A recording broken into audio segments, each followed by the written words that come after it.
काम करना है, इसलिए इस यात्रा की शुरुआत इसी इलाके से करनी चाहिए। यह एक कारण है। दूसरा कारण है, आप लोगों को याद होगा, राष्ट्रीय लोक मोर्चा के गठन के उपरांत हमने बिहार भर में नमन यात्रा का कार्यक्रम किया था और नमन यात्रा के कार्यक्रम में भी हम यहाँ आए थे जगदेव बाबू को नमन करने के लिए।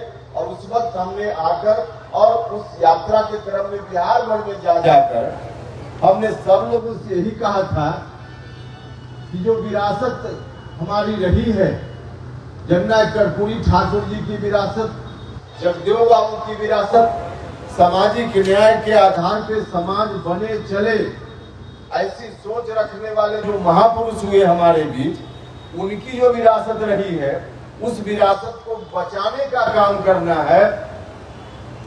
हमने उस वक्त आकर यही कहा था, उस नमन यात्रा के माध्यम से। उस यात्रा का नाम ही था विरासत बचाओ नमन यात्रा। उस वक्त हमने आकर आपसे भी यही कहा था।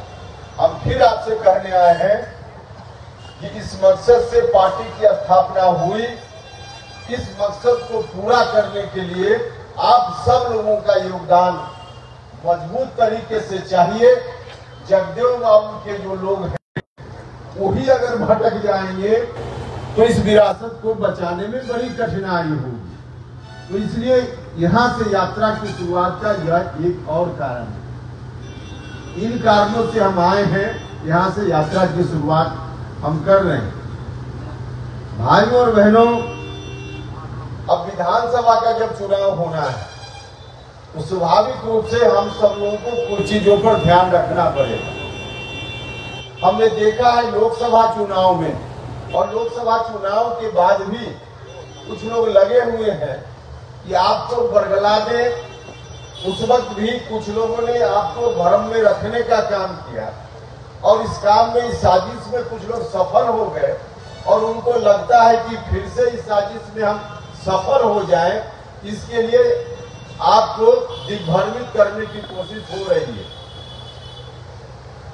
हम आपसे कहने आए हैं कि विरासत को बचाने का यदि काम करना है और विरासत को बचाए बगैर हम जगदेव बाबू के सच्चे सिपाही अपने को नहीं मान सकते।